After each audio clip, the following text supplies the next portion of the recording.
Na apostila está aí Bartolomeu. E Natanael fez uma grande pergunta para Filipe, irmãos. Pergunta interessante. Porque Filipe disse para Natanael: achamos o Cristo. E onde ele está? Ele está que lembra? Nazaré. Aí Natanael perguntou para Filipe: pode ver alguma coisa boa de Nazaré? Filipe disse apenas uma palavra: vem e vê. Então você não pode discutir. Tem que confrontar a pessoa. Vem ver, porque você vai ser curado. Vem ver que Deus vai mudar a sua história lá naquele local. Ah, naquela igreja. Vai lá que Deus vai mudar a sua história. Vem ver, porque há profeta em Israel. Então Filipe ele conduziu pessoas para seguir a Cristo. E Natanael, então, ele aceita o convite. Cristo chamou ele também e foi uma grande testemunha. Aí vem Mateus, acelerando aqui, cobrador de imposto, que escreveu um livro. Eu sempre falo isso. Não são 4 evangelhos. São quantos evangelhos? É um evangelho e 4 evangelistas. Quem são os evangelistas dos evangelhos? Mateus, Marcos, Lucas e João. Então é 4 evangelistas e um só evangelho, o evangelho de Jesus Cristo. Então os 4 escreveram de uma maneira diferente. Então Mateus foi chamado por Deus. Qual que era o propósito de Mateus? Escrever um livro para os judeus, irmãos. Qual o propósito? E Mateus, ao escrever o livro, segundo ele mesmo, Mateus, ele escreve apresentando a Cristo como rei dos judeus. Mateus 1 começa assim, ó. A genealogia de Jesus. Filho de Davi e filho de Abraão. Quem vem primeiro, Davi ou Abraão? Abraão. Mas o autor fala primeiramente, ó, ele é filho de Davi. A ideia é para fazer o leitor entender que este Jesus que está sendo apresentado, ele tem parte a herança do trono de Davi. A sua raiz é uma genealógica, tem sangue real. Ele é rei dos judeus. Então Mateus ele vai primeiramente apresentar a Cristo como rei dos judeus. Por isso que o versículo principal de Mateus, todo livro tem um versículo principal. O principal de Mateus se encontra no 28, 18. 28, 18, quando Cristo diz: é-me dado todo o poder, ele é o rei soberano, nos céus e na terra. Faz a pergunta para os irmãos. Você sabe que cada evangelho, cada livro escrito dos evangelistas tem um símbolo, tem uma figura de imagem. Qual que é a figura de Mateus? A figura do evangelho de Mateus. A figura é um leão. Porque quando Ezequiel viu um ser no céu, ele viu um ser com 4 rostos. Rosto de leão, rosto de águia, rosto de boi e rosto de homem. Um ser com 4 fases, apontando para o evangelho. Os 4 evangelistas. Então Mateus a figura de Mateus é o rei. Traz consigo a realeza, a majestade, o domínio, o império. Então Mateus escreveu nessa pegada, irmãos. Ó, ele é o rei. E nós sabemos que ele não é apenas rei dos judeus. Ele é o rei dos reis e senhor dos senhores. Mas Mateus não escreveu para nós não, viu? Mateus escreve para os judeus. Aí vem um segundo evangelista, por nome de Marcos. Marcos escreveu para quem? Não foi para os judeus. Ele escreveu para os romanos. Qual que é a figura de Marcos? Se Mateus é leão, Marcos é o quê? A figura de Marcos é um boi. E Marcos não foi discípulo de Cristo original. Marcos foi discípulo de Pedro. Olha aí, irmãos. Pedro fazendo discípulos também. Cumpriu o chamado, levantou Marcos para o ministério. Ele teve a oportunidade de escrever este evangelho. Escrevendo para os romanos. Agora, se Mateus 1 fala da genealogia de Cristo, aonde que está a genealogia de Marcos? Em Marcos não contém genealogia. Por quê? porque ninguém está interessado na genealogia de um servo. A figura de Marcos é um boi. Marcos fala de trabalho, de esforço. Os romanos estão aguardando um grande líder, estava aguardando uma pessoa que viria servir eles.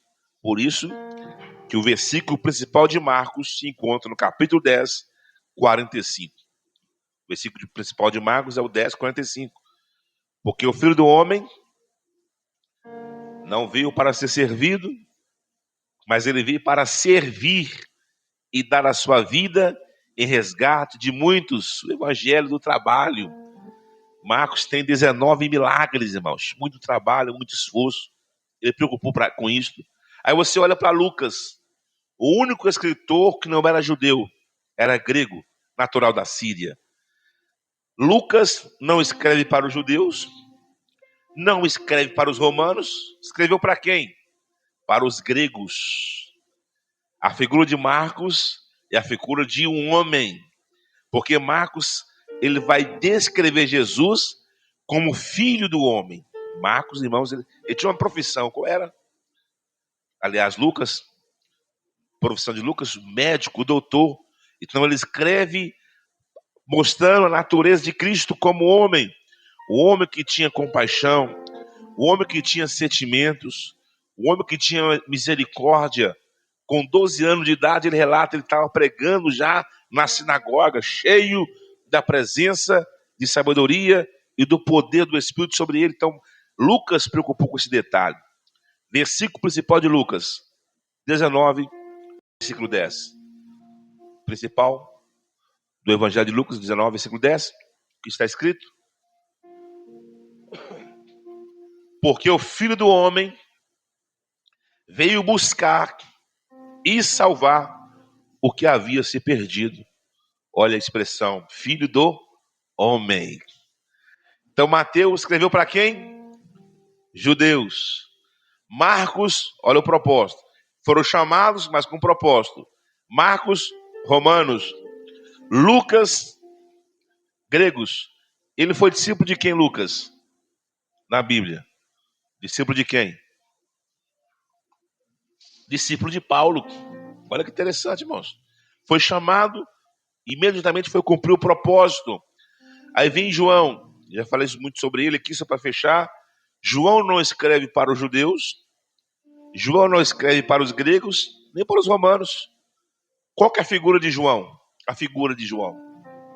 Se a figura de Mateus é o leão, Marcos o boi, Lucas o homem e João a águia.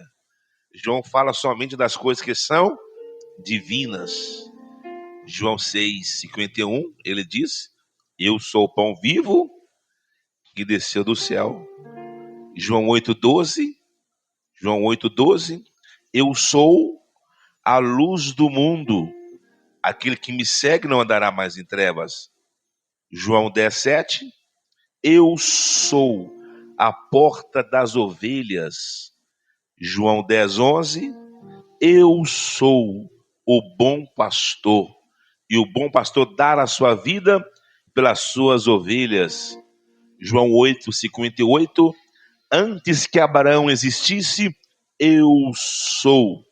João 11:25, eu sou a ressurreição e a vida. Aquele que crê em mim, ainda que esteja morto, viverá. João 14, versículo 6, singular.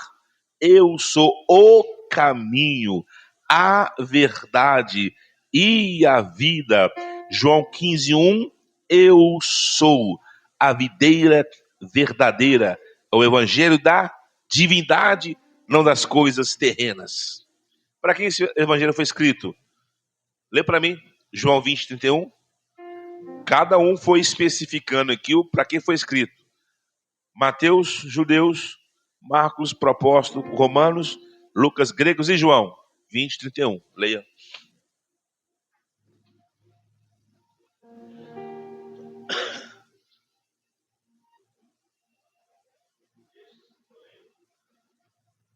Isso mesmo.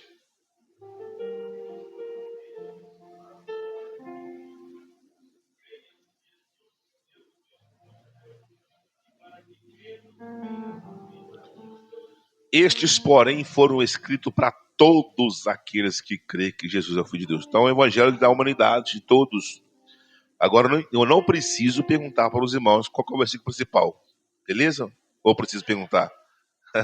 Não preciso. O 3,16. Que, na verdade, toda a Bíblia Sagrada é João 3,16. Toda a Bíblia é João 3,16 e no João é o mesmo texto sagrado. Aí vem aqui o maior dos discípulos, o mais corajoso. Cada um tem uma biografia. Como a aula de chamado e propósito, eu não posso aqui aprofundar alguns detalhes. Mas Tomé é o discípulo mais corajoso. É o discípulo fiel, que foi chamado por Deus com um propósito. Qual propósito?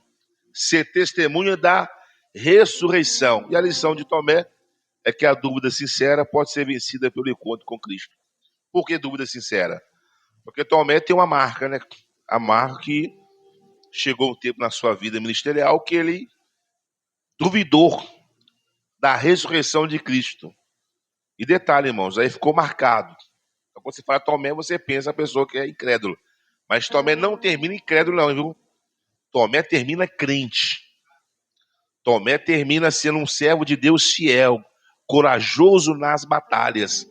Quando Cristo encontra com ele para impulsioná-lo para o destino, diz a Bíblia que Cristo falou para Tomé, olha minhas marcas aqui, não seja incrédulo, seja crente.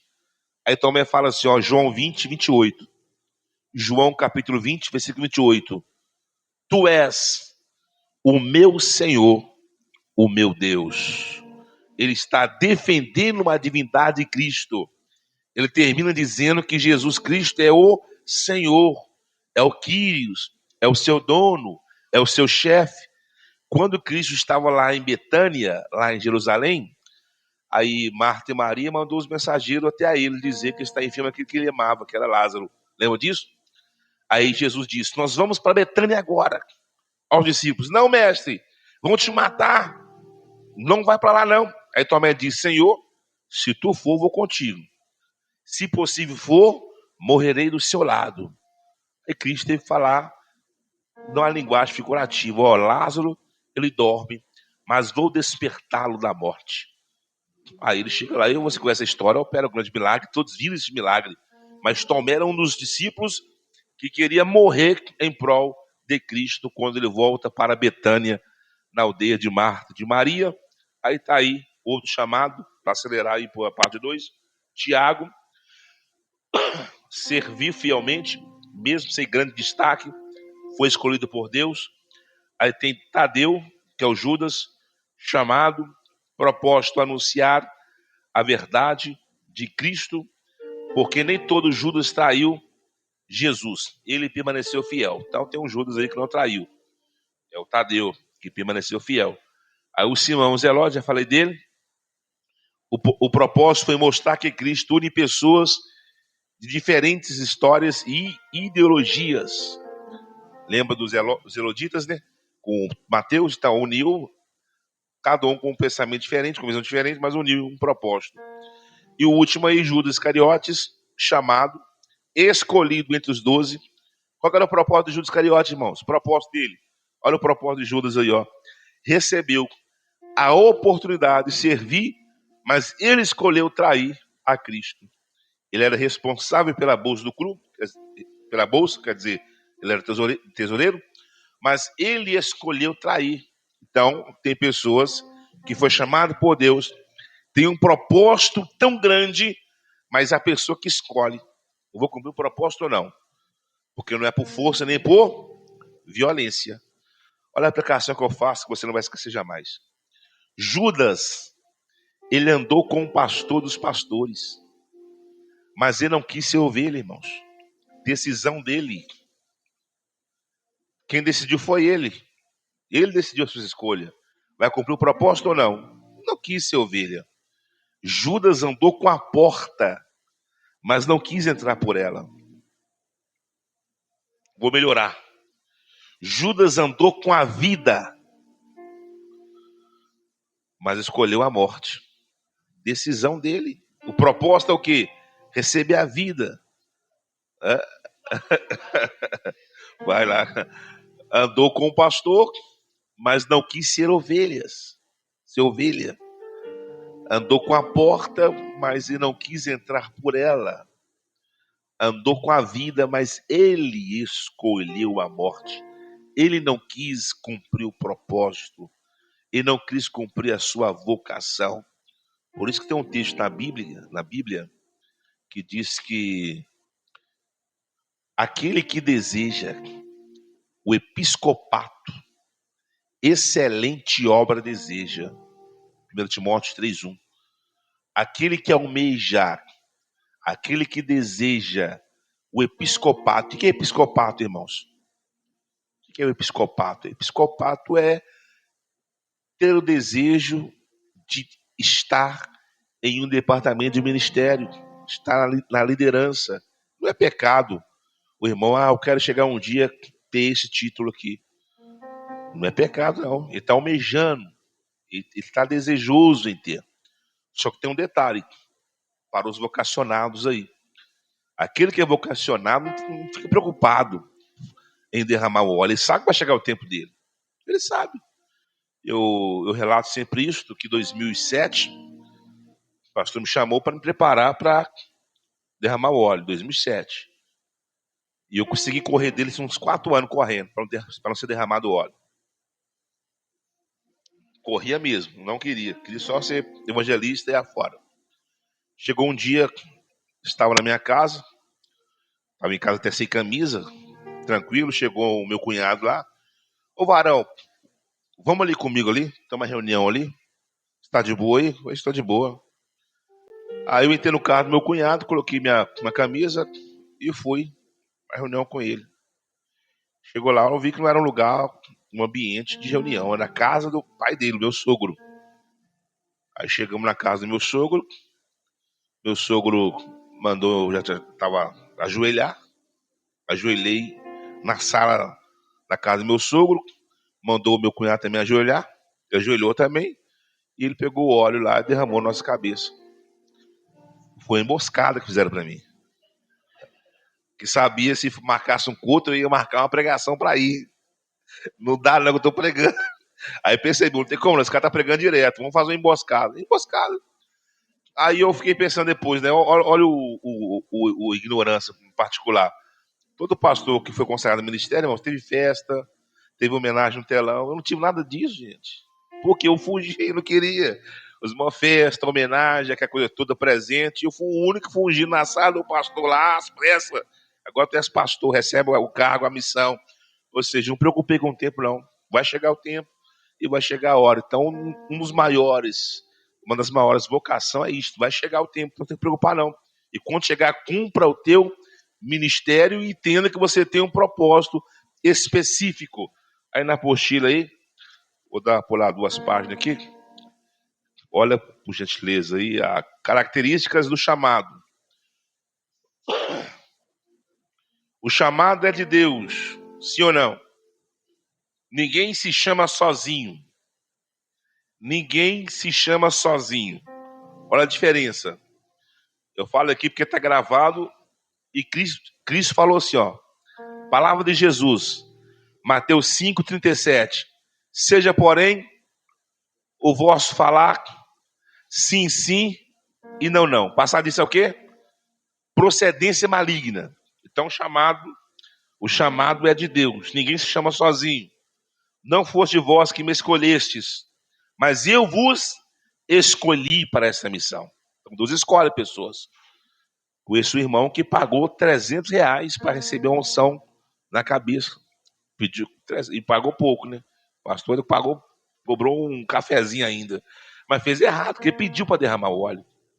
Tava essa loucura para ter esse título e derrama, passar, derramou óleo sobre a cabeça desse rapaz aí, porque não foi Deus que chamou. Ele acelerou a obra de Deus. Então ele derramou, na verdade, recebeu uma unção lá que não foi Deus que o derramou, porque o chamado exige renúncia, primeiramente, ao ponto que o rapaz que recebeu esse óleo não está mais nem na igreja, porque não permaneceu na fé.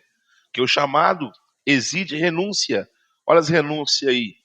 Exemplo que eu deixei. Pedro deixou barcos, Mateus deixou a coleta. Paulo deixou a posição religiosa. E o chamado gera oposição. Chamado gera oposição. Alguns nomes específicos aí que você conhece da história. José, ele foi vendido por causa do chamado. Vendido pelos seus irmãos. José, ele passou por várias prisões antes de chegar no palácio. A primeira prisão que ele passa é a prisão no poço. Lembra disso? Foi jogado no poço. Porque o diabo não queria que ele recebesse o chamado, que não é apenas, irmãos, ser governador, não. O chamado de José era para fazer o quê? Qual era o propósito? Preservar uma grande nação. Ele foi vendido pelos seus irmãos. Então o texto fala que vai ter perseguição.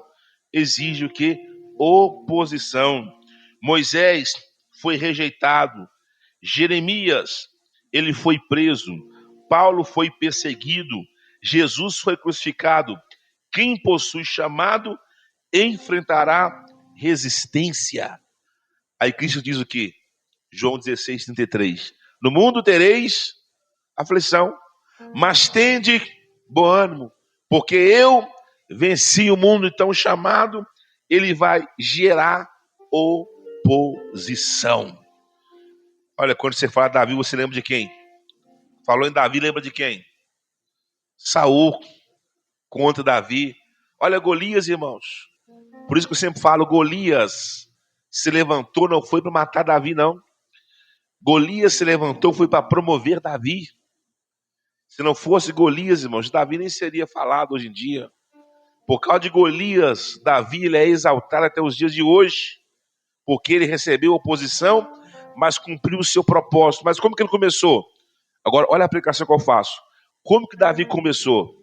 Diz a Bíblia que Davi, ele sai da sua casa e saiu do seu lar, não para matar gigante.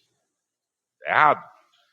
Ele sai da sua casa para levar pão e queijo para o chefe de 1000 e pão para os seus irmãos. Ele sai da sua casa, irmãos, para fazer coisa comum, serviço diário. Mas Deus estava ali preparando o extraordinário. Eles saem fazendo coisa comum. Qual que é a aplicação que eu faço? Zacarias 4:10.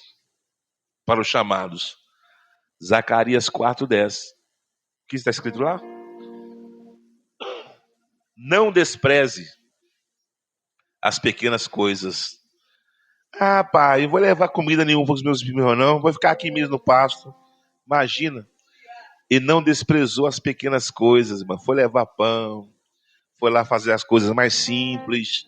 E Deus estava aqui olhando para a motivação do coração de Davi, olhando para o seu caráter, o compromisso, que Deus iria honrar ele, não apenas diante de seus irmãos, mas de todo Israel. Davi, por essa atitude de não desprezar as coisas pequenas, recebeu quantas unção que recebeu? Quantas unção que Davi recebeu? O certo era receber uma. Recebeu 3 unções. Por que 3 unções? 1 Samuel 16:13. Ele foi ungido na casa de Jessé, perante o seu pai e seus irmãos.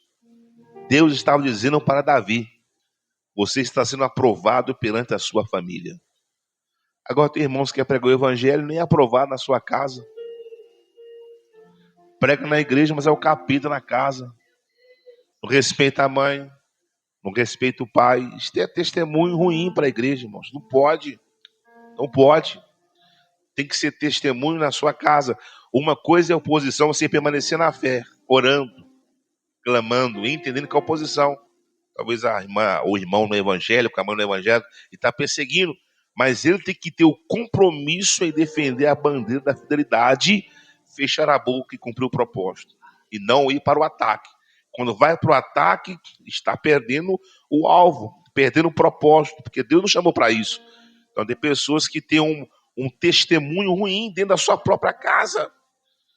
Recentemente um amigo meu falou: estou invocado com fulano de tal. Por quê? Chegou lá, me chamando lá. Aí chegou do lado dos caras, dos caras do bairro aqui. Ô pastor, qual é o nome do irmão aqui? Ô pastor, Ô, pastor, gritando lá na janela. E o amigo não abre a janela nenhum. Aí o rapaz, o vizinho, mas que você tá chamando quem aí? Ah, o pastor João. Por exemplo, pastor João. Pastor João? Não tem pastor aqui, não. Tem um João aí, um demônio. Tem um João aí, mas não é pastor, não. O cara tava escondendo até que ele era pastor da vizinhança. Mau testemunho. Então o pessoal não, esse cara é pastor? Aí ele ficou invocado. O irmão gritou lá, pastor lá, e a vizinhança não acreditou que ele era pastor. Só saía do cara da galera lá e ia ministrar, não demonstrava aparência, não tinha contuda nenhuma. Aí, ou seja, uma marca ruim, não tinha testemunho dos que são de dentro. E Paulo fala lá, ser testemunho da sua casa, não vergonha do seu lar. Se é aquele que deseja, tem que ter o que? O bom testemunho dos de fora e os de dentro também. Então, uma marca ruim, porque não tem caráter. Eu sempre falo isto e sempre vou mencionar. Uma coisa é ser o homem de Deus, outra coisa é ser o homem que Deus usa. Qual que é a diferença? Você vai entender aqui agora. Se você quiser fazer o teste, faça o teste, irmãos. Faça o teste e você vai compreender o que eu quero dizer. O homem de Deus, ele é conhecido pelo fruto do Espírito. O homem de Deus é conhecido pelo caráter que ele tem. Olha que interessante. Mas o homem que Deus usa, ele é conhecido pelos dons do Espírito. Ele é conhecido pelas manifestações do Espírito. O palestrante aqui vai falar tarde sobre os dons. Meu primo Abinadab vai falar. Então é conhecido pelos dons do Espírito. Uma coisa é ser um homem de Deus, outra coisa é ser um homem que Deus usa. Só que tem um detalhe. Jesus diz em Mateus 7, 21, 22, 23. Palavra de Cristo. Mateus 7, 21, 22, 23. Nem todo aquele que diz Senhor, Senhor, entrará no reino de Deus, mas todos aqueles que cumprem a vontade de meu Pai. Olha o 23. Porque muitos me dirão naquele grande dia, Senhor, em teu nome nós não profetizamos? Para e pense. O que é profetizar? Profetizar não é revelar. Profetizar não é revelar. Profetizar é conhecer a palavra. Profetizar é você conhecer de Gênesis, Apocalipse. É você compreender a doutrina bíblica, os livros históricos, poéticos, as cartas, conhecer, você consegue profetizar aquilo que está escrito. Senhor, em teu nome nós expulsamos demônios. Então a pessoa tinha um dom de discernimento de espírito, batalha espiritual. Em teu nome nós fizemos muitas maravilhas. A pessoa tem um dom de operação de maravilhas, mas eu vos direi abertamente: apartai-vos de mim, vós que praticais a iniquidade. Ou seja, o dom que ele tinha, a unção que ele tinha, não era conduta para a sua salvação. Então a pessoa tem que ser o quê? Tem que ser um homem de Deus e também um homem que Deus usa. Não só apenas um homem que Deus usa. Ele tem que andar de mãos dadas com o caráter, com a imagem do Espírito Santo sobre a sua vida. Agora, tapa na nossa cara. 2 Reis, capítulo 4. Quando aquela mulher de Sunem, ela fala para o seu marido: façamos um quarto para o profeta.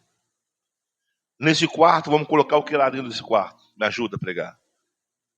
Vamos fazer um quarto profeta, colocar o quê? Uma mesa, uma cadeira, mesa, cadeira, uma lamparina. Tem outra coisa. Mesa, cadeira, lamparina e o principal, irmãos, a cama para ele descansar. Cama, cadeira, lamparina e a mesa. 4 coisas no quarto do profeta. Ao marido, mas por que tudo isto? O que ela falou para o marido dela, a mulher de Sunem, aquela mulher próspera? Olha a palavra que ela usa. Ela fala assim, ó, porque eu vejo. Quem era o profeta? Quem que era o profeta ali? Eliseu. Porque eu vejo que o profeta Eliseu é um homem de Deus. Ela não fala isso, não. Primeiro ela fala o quê? Eu vejo que o profeta Eliseu é um santo homem de Deus. Não entendeu, não? Ela fala para o seu marido: Eliseu é um homem santo. Ele é o santo homem de Deus. Sabe por que ela falou isso? na ausência do profeta Eliseu, isso aconteceu lá, na ausência do marido da mulher do Sunem, estava no campo trabalhando, mas Eliseu passava na porta da casa da mulher do Sunem. Na ausência do seu marido, Eliseu sabia se comportar. Sabe o que acontece hoje, irmãos? Quando a pessoa percebe que alguém está ausente, olha para cá. Tem pessoas que parece que é homem de Deus, mas não é. Ele muda o semblante. Ele começa a fazer até biquinho, olhar sedutor para a pessoa. E a pessoa sabe, ué, esse cara tá meio estranho. Por quê? Ele é um homem de Deus de fato. Ele é um homem que Deus usa. Ele é um santo homem de Deus. O santo homem de Deus, ele foge da aparência do mal. Por isso que ela fala isso, ele é o santo homem de Deus, porque ele sabia cumprir o seu propósito na terra. Essa é a diferença. Então, uma coisa é ser um homem de Deus, outra coisa é ser um homem que Deus usa. Primeira unção de Davi, aprovado perante a sua família. É homem de Deus. Segunda unção de Davi, foi na onde? Perante a tribo de Judá. Segunda Samuel, capítulo 2, versículo 4. Diz a Bíblia que Davi foi ungido perante a tribo de Judá. O que quer dizer isso? Deus está dizendo para Davi: você foi aprovado perante a sua família. Agora você vai estar subindo em outro patamar. Você está sendo aprovado agora perante toda a tribo de Judá. Olha como que se cumpre o ministério, irmãos. Você, aprovado pela sua família, os pastores, o anjo da igreja agora vai te honrar perante essa tribo aqui, porque a igreja é tribo. Sabe disso? A igreja são tribos. Depois você estuda lá as tribos de Israel. São tribos. Cada tribo tem uma maneira diferente. Tem a de José, tem Benjamim, tem Judá, tem Ruben, tem a tribo de Isacar.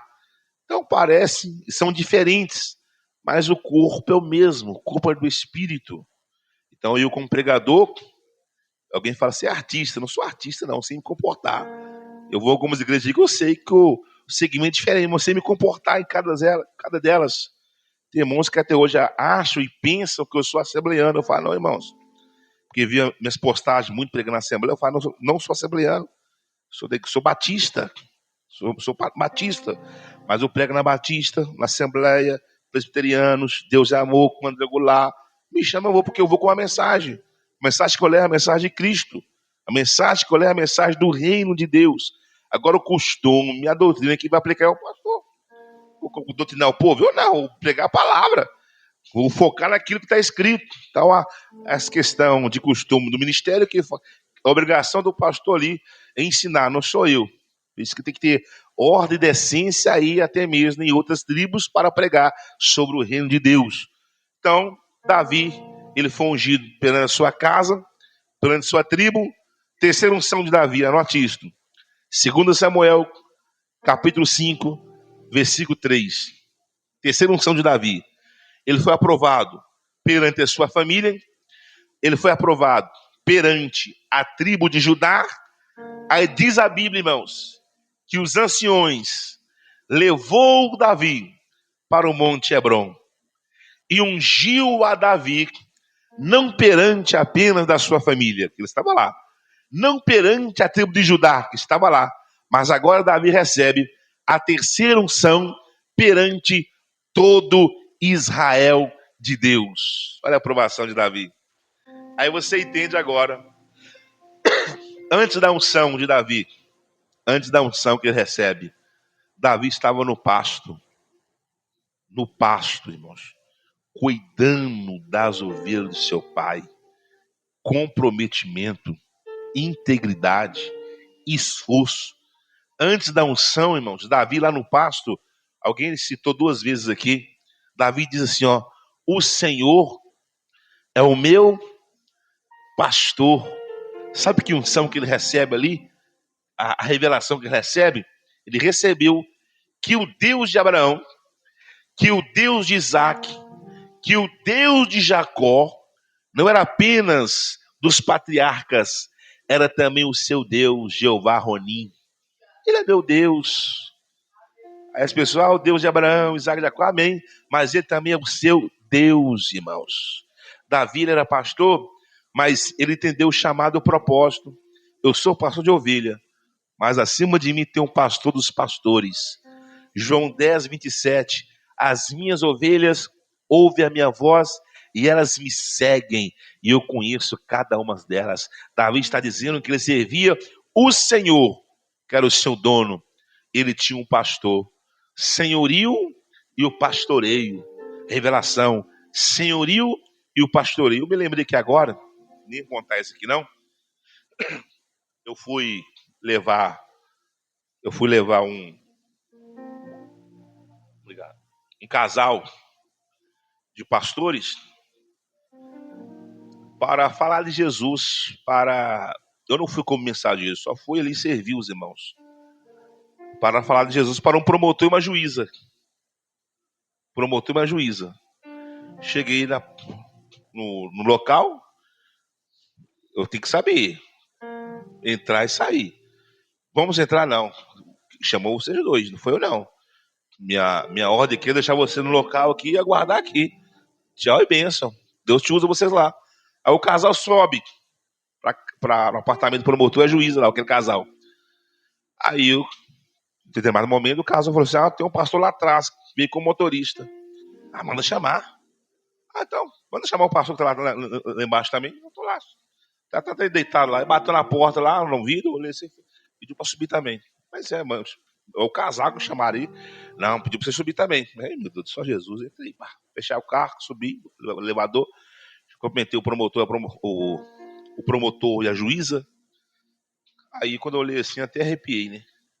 Olhei de lá aquela mesa lá, pão de queijo, bolo de chocolate, que nem essa aqui que é forma, ó, o negócio que tá forte, pastelzinho, ó, glória. O chamado é esse mesmo, vou sentar nessa mesa, sentei na mesa, tô comendo. Aí eu olhei pro casal lá, irmão, você não tava sentando casal não, tava comendo lá? Tá comendo. Tinha um pastor, o promotor lá, o promotor, traz a vazia de empadinha aí pra mim, foi pra cá. E o casal lá, com aquela etiqueta toda, né? Guardanapo, comeu uma empadinha, papai, eu só observando. Pois é, aí chamaram eu, dá lugar na terra aqui, toma toste, também, não sei o que lá mais, só comendo. Aí levantamos da mesa, a hora de orar por eles, pegar uma palavra, aí o pastor já pegou o microfone, não, já começou a falar, aplicou, e eu conheço os dois. Aí foi a missionária falar. Só que eu percebi uma coisa, irmãos, neles, que eu fiquei assim, meu Deus do céu, não tô vendo isso aqui não. Eu percebi a insegurança. Eu entendi que na mesa está muito quieto. Aí perante eles, a posição, eles não conseguiam pregar. Eu vi que a missionária do mando, aqueles mistérios todo, e ficou que nem uma geladeira parada, assim, aquela reação, aquela palavra fraca, aquela explicação estranha. Eu falei, meu Deus do céu, esse povo tá confundindo, tá olhando muito o título, não é por aí. Eu tô aqui mesmo, chamou, só observando, ficou uma lição. Aí eles acabaram de falar, agora eu vou morar aqui. Aí o promotor, e você vai falar, não? Fala alguma coisa aí. Eu posso? Pode? Vou pegar a Bíblia pra você, mas não precisa pegar a Bíblia, não. Precisa me dar 20 minutos para pregar? Para falar? Até meia hora. Então, já comecei a falar. Você conhece promotor ou juíza? Você conhece o Salmo 23? Lógico, conhecemos. É um salmo conhecido, eu sei que vocês conhecem. Mas vocês não conhecem quem é o pastor do Salmo 23. Vocês conhecem o Salmo 23. Mas o pastor do Salmo vocês não conhecem. Então prepara para conhecer eles agora. Irmãos, comecei a só paulada neles. E a irmã olhando assim, assustada, que não estava com a autoridade, com medo do Tito. Que com medo que nada, eu comi outro feijão que nem eu. Estou pregando, estou sapecando Bíblia, é converter errado de Bíblia. E Deus me trouxe aqui, e isso, foi aplicando, pá. No final da ministração, depois de 20 minutos, os dois prostrados e chorando no chão. Por que eu vi ali? Porque eu não me preocupei com a aparência, eu me preocupei em entregar uma mensagem específica. Aí vai em visita, vai em algumas vilas e aquela coisa, tem demônio aqui, chega no Rio, tô vendo sua paz aqui. Que paz, irmãos? Tá pior do que outro lado lá. Então a pessoa fica presa por causa do título. Então, quando você tem um chamado, você não olha esse detalhe. Você não olha a aparência, você olha o quê? O interior. Então, o que me chamou a atenção ali, que houve uma transformação, uma palavra penetrou, a palavra de Deus agiu, e eles reconheceram que de fato não conhecia quem é o Senhor do Salmo. Um dos detalhes que eu pontuei lá para acelerar aqui, falando sobre Davi, quando ele fala o Senhor é meu pastor, Jeová Raá. Agora Davi fala algo que alguns irmãos citam, mas não conseguem entender. Davi não fala assim, ó, e nada me faltará. Davi fala, de nada terei falta, irmão. Sabe o que é isso? Davi está dizendo o seguinte: se eu tenho um Senhor como meu pastor, não me falta nada. Está entendendo? Você não precisa, irmãos, correr atrás da bênção. Vai atrás do provedor, que é Jeová Jireh. Se eu tenho ele como meu pastor, não preciso de mais nada. Ele é o meu todo. Ele é o meu Deus. Por isso que não vai me faltar nada. Então, Salmo 23 de Davi fala que o Senhor é o bom pastor. Quem é o bom pastor? Jesus de Nazaré. Se você tem um Senhor, olha para cá. Se você tem um Senhor como seu pastor, não lhe falta pão, não lhe falta provisão, não lhe falta descanso, não lhe falta unção, não lhe falta banquete, não lhe falta graça, não lhe falta refúgio, não lhe falta nada, porque ele completa o seu todo. Aí Davi fala, acelerando, deitar-me faz em verdes pastos. O que é isso aqui? É a presença de Jeová. Jeová que aparece aqui?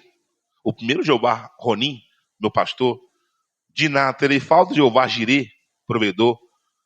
Deitar me fez pasto, fala de Jeová, Shalom, o Deus que me concede a paz. Aí Davi fala assim, ó, guia-me pelas veredas da tua justiça. Quem é Jeová que aparece aqui no texto para Davi? Jeová Rafá, o Deus que sara. Irmãos, Davi, antes do chamado de cumprir o propósito, ele recebe a revelação do nome de Deus. Você tem que aprender quem é o seu Deus. Davi fala assim, ó, ainda que eu ande, olha essa aqui, irmão, isso aqui é profundo demais. Ainda que eu ande, completa, ainda que eu ande, não temerei, porque tu, sabe o que é isso, irmãos? Davi está dizendo, ainda que eu ande, está no presente, ainda que eu ande pelo vale da sombra da morte. Não sei se você vai compreender, mas você jamais vai andar no vale da morte. Sabia disso? Nós que somos salvos em Cristo, nós não vamos trilhar o vale da morte, porque o vale existe. No mundo espiritual, o vale da morte existe. Aqui é o Davi fala de uma maneira escatológica. Não tem tempo para aplicar, mas entenda o seguinte: o vale da morte existe. Mas você que é justo, você que tem um chamado, você que cumpre um propósito, você não passa o vale da morte. Por quê? Olha para cá. Uma coisa é o vale da morte. Outra coisa é o vale da sombra da morte. O vale da morte, irmãos, é para ímpio. O vale da morte é para perverso. O vale da morte é para quem não tem a marca do selo do Espírito. Mas nós sim vamos passar o vale da sombra da morte. Pastor, qual que é a diferença? Responda para mim agora. Alguém já viu, se eu ver, pode levantar a mão. Alguém já viu a sombra de uma cobra picar alguém? Não viu? Alguém já viu a sombra de uma espada ferir alguém? Alguém já viu a sombra de um cachorro morder alguém? O texto está dizendo que a sombra ali representa apenas ameaças, perigos, que se você tem um propósito, não vai te alcançar. E detalhe, irmãos, se tem sombra, se tem luz, se tem sombra no vale da sombra da morte, é porque tem luz em algum lugar. E a luz é Cristo, a luz é Jesus. Ele diz, João 8,2, já falei aqui, eu sou a luz do mundo. Então você passa o vale com ele, o vale da sombra da morte. Sabe por quê? Para aplicar e você compreender, você não pode esquecer disso jamais. Não esqueça disso. A morte, vou até completar aqui. Existe, quantas mortes que existem? Os irmãos estão bem de Bíblia aqui. Quantas mortes que existem?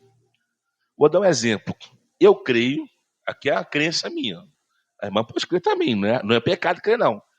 Eu creio que eu não vou passar por nenhuma morte, porque eu pertenço à geração do arrebatamento.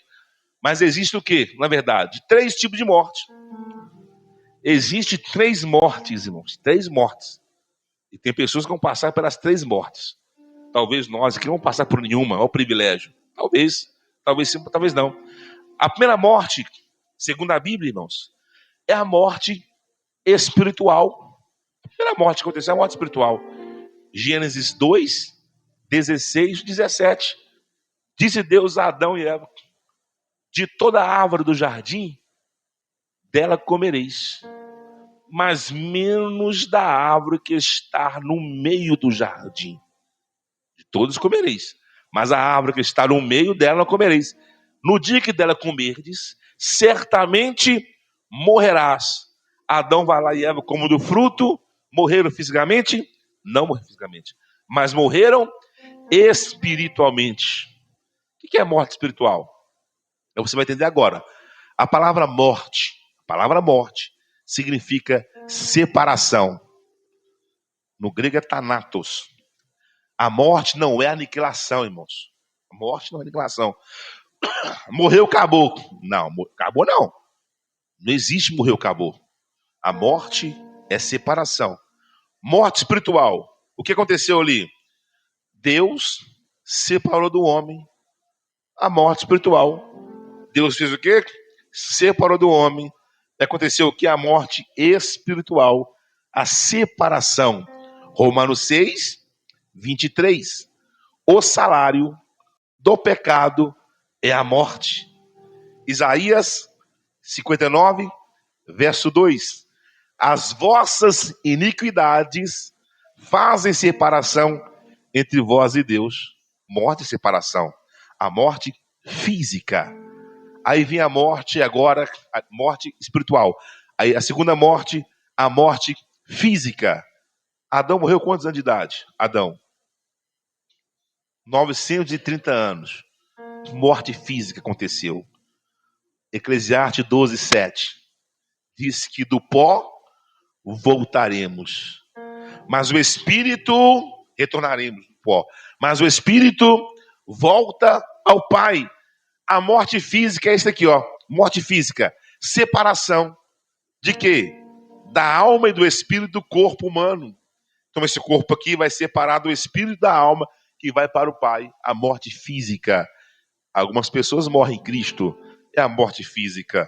Biblicamente fala que a alma e o espírito vai para o Pai, porque a alma é eterna. A alma não morre, a alma é eterna. Quem morreu agora não está dormindo não, irmãos. Está descansando a forma que nós falamos. Mas estão vivos e ativos. A consciência deles, ninguém perde a consciência após morte. A consciência permanece. Qual que é a prova disso? Quando Jesus fala a história do rico e do Lázaro. Lázaro foi para a glória do Senhor de Abraão, e o rico, lá no Hades, diz o quê? Pai Abraão, permita que alguém vá à minha casa, pois eu tenho quantos irmãos? O rico tinha lá, ele fala para Abraão. Manda alguém na minha casa, Abraão. É uma história verídica. Porque eu tenho 5 irmãos. Irmãos, o cara está lá no Hades, com desejo missionário. Agora é tarde, irmãos. Ele está lá no Hades, querendo fazer missão. Mas em vida, nem lembrava quem era Deus. Ostentando as riquezas. Não era contra a riqueza, né? Mas ostentava, a questão não é riqueza, a questão é uma vida sem Deus. Ostentava, era as coisas, bel prazer, mas quando ele morre, o seu destino foi o quê? Foi para o Hades, lugar de tormento. Mas ele quer fazer missão, tem os 5 irmãos. Ou seja, lá no Hades ele tem uma consciência ativa. Ele não perdeu a consciência, não se perde a consciência. Quando você chegar no céu, você vai ver a Cristo, as marcas nas mãos de Cristo. Você vai saber quem você é. Você cumpriu a missão, porque ele chamou os seus vencedores. Só que tem um detalhe. O nosso Criador falou o seguinte, é princípio. Você vai lembrar do Deus de Abraão, Isaac e Jacó, mas não vai conseguir sentir sofrimento lá. A lembrança não se perde. Se eu olhar, faltou alguém aqui, algum amigo meu, você pode ter esse reflexo de pensamento, mas não vai vir tristeza, porque tristeza não pode entrar lá. Lembrança vai ter, mas tristeza não pode entrar lá. Apocalipse 21:4, eis que os teus olhos enxugarei as lágrimas, porque ela não tem dor, porque as minhas coisas já são passadas, e vocês estão agora perante o Deus Todo-Poderoso. Então a lembrança vai ter. A segunda morte é a morte física, e a terceira morte, irmãos, nenhum de nós vamos passar por ela. Nenhum de nós. Mas muitos vão passar por ela, que é a morte eterna, que é a separação de Deus por toda a eternidade da pessoa ali. Então, a única morte que nós podemos passar por ela é a morte física. Espiritual, jamais. Ninguém quer ficar sem Deus. A eterna, piorou. Então, essas três mortes aqui, que representam a morte física, a morte espiritual e a morte eterna. Aí eu volto lá agora, lá no Vale da Sombra da Morte, para fechar aqui. Quando Jesus estava na cruz do Calvário, quem lembra da cruz? Sabe quem chegou lá? Sabe quem chegou lá no Calvário? Irmãos, a dona morte chegou no Calvário. Ela chega onde que ela quer, ninguém para ela não, gente. Moisés não parou, Isaac não parou, ela vem pegando todo mundo. Romanos 5:12 fala que a morte é o imperador. Apocalipse 9:11 fala que Apolion, o imperador da morte, ele vem para tragar. Aí Cristo está na cruz do Calvário. Olha Cristo na cruz do Calvário, no meio. O ladrão à direita, o outro à esquerda. A morte chega, por obrigação, por direito, ela traga o ladrão que está à esquerda. Ela levou a alma do ladrão que está à esquerda. Ela vai, olha para o ladrão que está à direita e consegue tragar a alma do ladrão que está à direita. Irmãos, o papel da morte é isso, levar. Quando ela chega em Cristo, olhe para cá. Quando ela chega em Cristo, ela vai fazer um autoexame no corpo de Cristo. Porque ela assustou. Ela assustou por quê? Porque ela conseguiu contemplar a Cristo e não tinha nenhuma mancha, nenhum defeito, sem mácula. E tem um detalhe, Romanos 6:23, o salário do pecado é a morte. Que pecado Cristo tinha, irmãos? 2 Coríntios 5:21, 2 Coríntios 5:21, aquele que não conheceu o pecado, se fez pecado por nós. Hebreus 4:15, Hebreus 4:15, porque nós não temos nenhum sumo sacerdote para que possa compadecer das nossas fraquezas, vírgula, porém, que como nós, em tudo foi tentado, mas sem pecado, está provando que Cristo não tinha pecado, irmãos. A morte, ela olha, fica parada, paralisada, dizendo, eu não tenho nenhuma mancha, não tenho nenhum pecado, o que eu posso fazer com ele? Não posso fazer absolutamente nada com Cristo, o Filho de Deus. Olha para cá e compreenda, Jesus veio do céu santo, ele foi gerado pelo Espírito Santo, viveu aqui na terra santo, morreu numa sexta-feira santo, ressuscitou domingo pela manhã santo, foi levado ao céu santo, em breve vai voltar santo, para buscar uma igreja santa, lavada e remida pelo sangue do Cordeiro. Agora volta ao Calvário. A morte olha para Cristo, não viu nada nele. Lembra do chavinho? Vocês gostam, né? Paralisada lá, ó. Aí Cristo olha para a morte, parada, olhando para ele. Ele fala o quê? Já que você não pode me tocar, não tenho pecado. Pai, a ti entrego o meu espírito. Ela não pode tocar. A morte não matou Jesus, irmãos. O que aconteceu? Ele grava isto.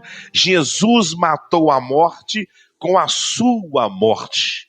Foi a morte da morte na morte de Cristo. Por isto que a morte não tem a última palavra. Quem tem a última palavra é Jesus de Nazaré. Ele disse: eu sou a ressurreição e a vida. O maior erro da morte foi tentar matar o autor da vida. O maior erro da morte foi tentar matar o autor da vida. Agora, olha Paulo escrevendo, irmãos. Aceitou o chamado, cumpriu o propósito de deixar essa revelação para nós. Paulo fala assim, ó, 1 Coríntios, capítulo 15, 54. Pastor, mas e a morte hoje? Como que eu posso falar que ela foi devorada? Antigamente, irmãos, antes da cruz de Cristo, olha a diferença. A morte vinha, pegava a alma das pessoas e levava para o Hades. Abraão foi para o Hades. Isaac foi para o Hades. Porque Hades é a região dos mortos. Pós a ressurreição, a morte não leva ninguém, aliás, não leva o justo para o Hades. A morte hoje é apenas um veículo de transporte para nos levar às mansões celestiais. Ela é apenas isso. Ela nos conduz à vida eterna, irmãos. O papel da morte é isso para nós. Aí Paulo fala assim, ó, 1 Coríntios 15, 54, tragada foi a morte na vitória. Devorada foi a morte na vitória. Aí Paulo escreve zombando da morte, irmãos. Que zombaria de Paulo. Paulo debochou. Ó morte, onde está a tua vitória? Ó inferno, onde está o teu aguilhão? O aguilhão da morte é o pecado. A força do pecado é a lei. Mas graças a Deus, pelo nosso Senhor e Salvador Jesus Cristo, que venceu a morte com a sua morte. Por isso que ele nos chamou, irmãos, para pregar este santo evangelho do poder e da ressurreição de Cristo. Este é o evangelho que nós pregamos, anunciamos. Se a nossa pregação, irmãos, não obtiver a Cristo a ressurreição, tudo seria em vão. A pregação, de fato, tem que ser uma pregação da morte e a ressurreição de Cristo, mas ele venceu o pecado, ele venceu o sistema, ele venceu a morte, ele venceu o diabo, ele venceu e nós venceremos com ele. Então, você foi chamado para proclamar esta palavra. 1 Coríntios 15, 19. 1 Coríntios 15, 19. Se esperamos em Cristo, só nesta vida, somos os mais miseráveis de todos os homens. Se você conhece a Cristo e não prega a este Cristo para o teu parente, para o teu amigo, você é um miserável. Se você não tem um desejo de falar de Cristo para ninguém, é uma evidência que você não tem o Espírito Santo de Deus, irmãos. Que teu chamado, ele quer pregar e anunciar. Então já vai um sinal para os senhores aqui, quem está me ouvindo aqui, se você tem um chamado, se você vai cumprir o propósito, você tem o desejo de anunciar o Cristo ressuscitado e o Cristo glorificado. Mas entenda aqui na apostila que eu coloquei aqui, o chamado gera oposição. O chamado exige perseverança, acelerando. O propósito sempre é maior que a pessoa. Olha que eu falei sobre José. José pensava que seu sonho era ser governador, mas o propósito era o quê? Preservar uma grande nação, irmãos. 1 Coríntios 2,9. 1 Coríntios 2,9. Aquilo que o olho não viu e o ouvido não ouviu, nem subiram ao coração do homem, são as coisas que Deus preparou para aqueles que Ele ama, preparou para você. O propósito sempre é maior que a pessoa. Davi pensava em matar um gigante, mas o propósito é ser um rei segundo o coração de Deus. Esté pensava que era apenas uma rainha, e o propósito era o quê? Salvar o seu povo, irmãos. Então, às vezes, Deus usa pessoas para fazer você prosperar, mas aquela prosperidade que você vai adquirir tem uma finalidade, e as pessoas perdem essa finalidade. Tem pessoas que perdem a oportunidade.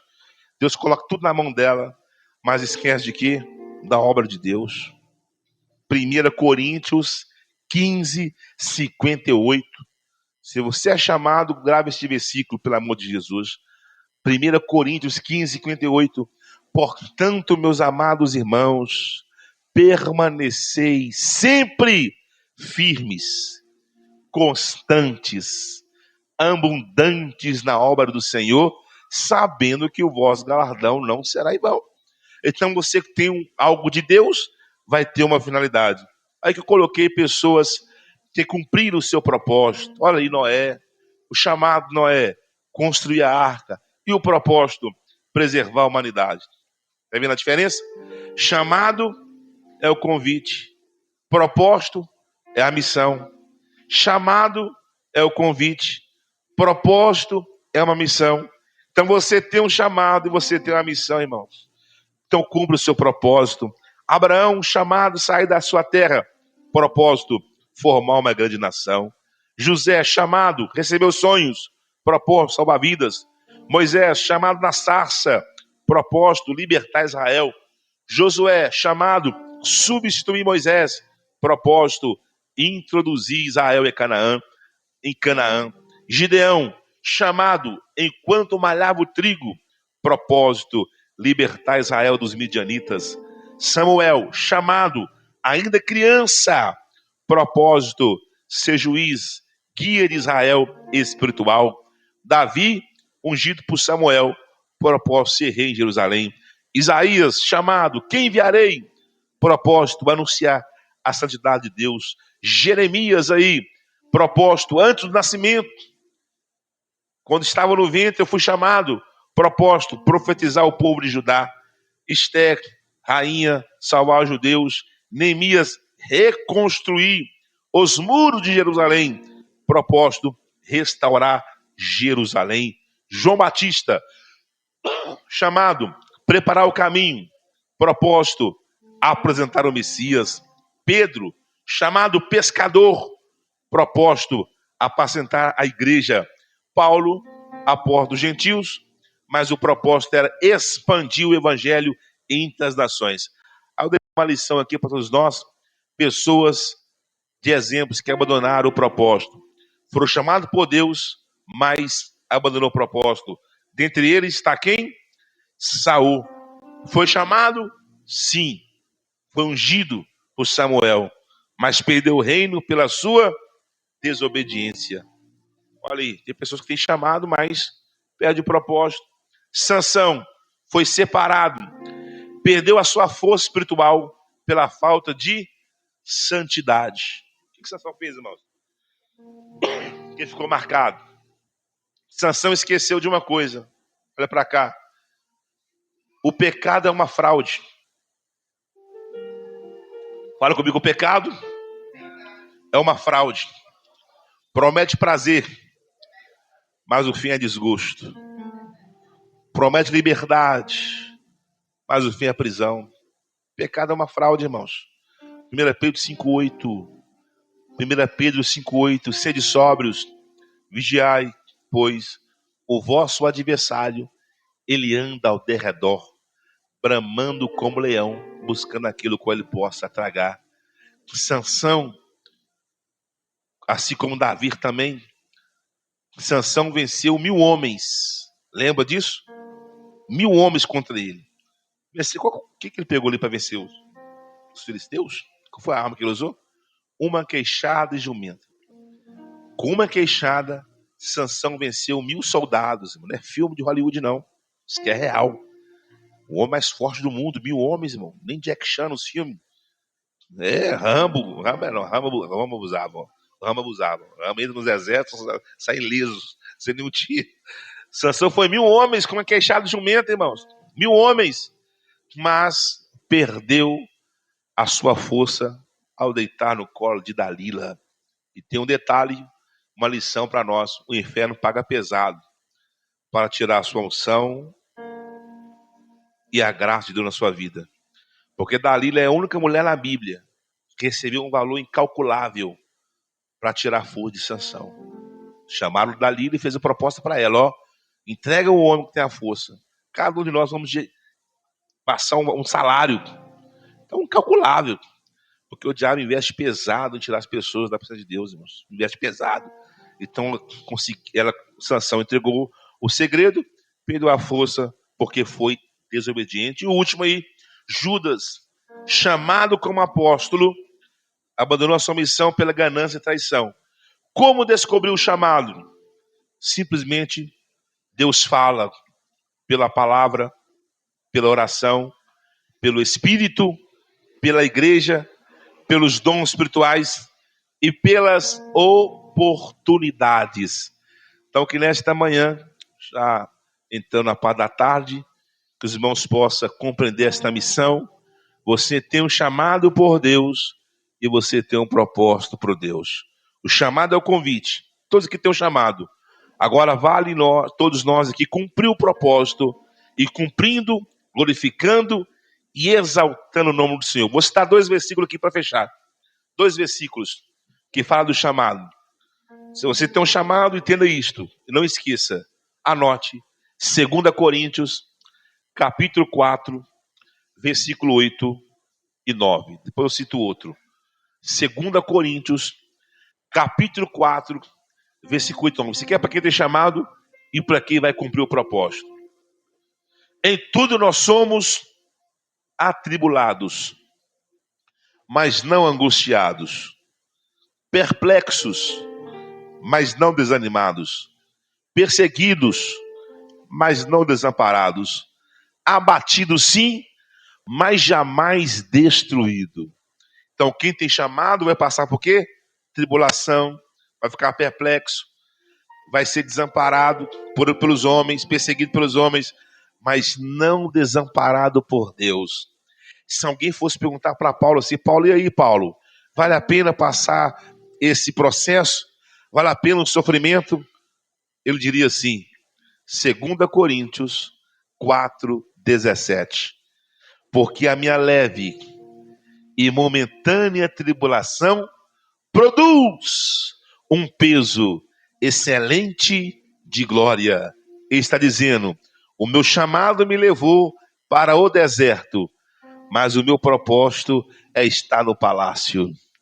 Pés no deserto, mas coração no trono, porque isto é leve e momentâneo. Eu vou cumprir o propósito debaixo de luta, provação, mas eu não vou retroceder, porque o justo viverá pela fé. Se ele recuar, a minha alma não terá prazer nele.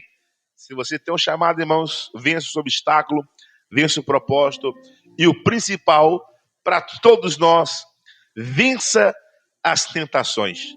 Prometo que é a última profecia, Lucas 4:5. Lê para mim aí, até fechar. Lucas 4:5. Você pode esquecer de tudo, mas essa você não pode esquecer. Lucas 4:5. Leia.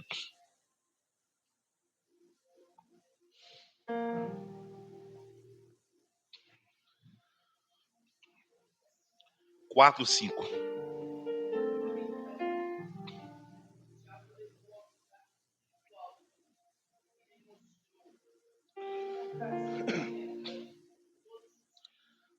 Tradução boa. Numa fração de tempo. A minha aqui está no momento de tempo. Da irmã pode estar no instante. Fração, momento no instante. É a mesma coisa. O texto fala que o diabo levou Jesus para um monte muito alto e lhe mostrou-lhe, no momento de tempo, fração de segundos, mostrou o quê? O reino, o poder e a glória. Qual foi a proposta? Vou lhe dar isso tudo se prostrado me adorares. Qual é esta palavra, irmãos? O diabo trabalha com proposta, mas Deus trabalha com promessa. Ele trabalha com proposta. Qual é a proposta? Eu vou te dar. Não caia nesse engano. Não caia nesse engodo. Porque ele oferece aquilo que é passageiro. Olha o código do texto. Aquilo que ele oferece é fração de segundos. Aquilo que ele oferece é no instante.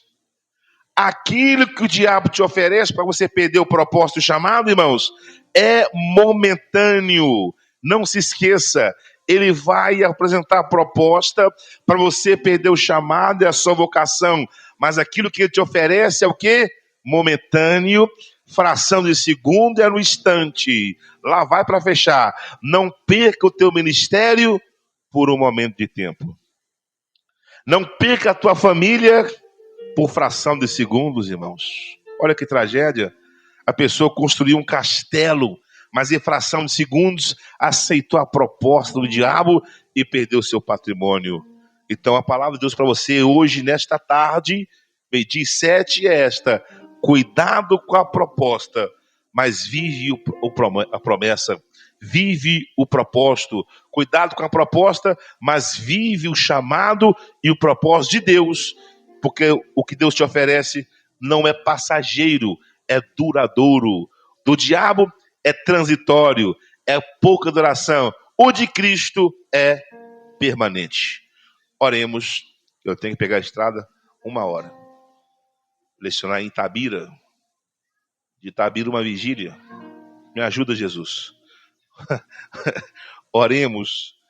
Grande Deus e todo-poderoso Pai, em nome de Jesus, está aqui os teus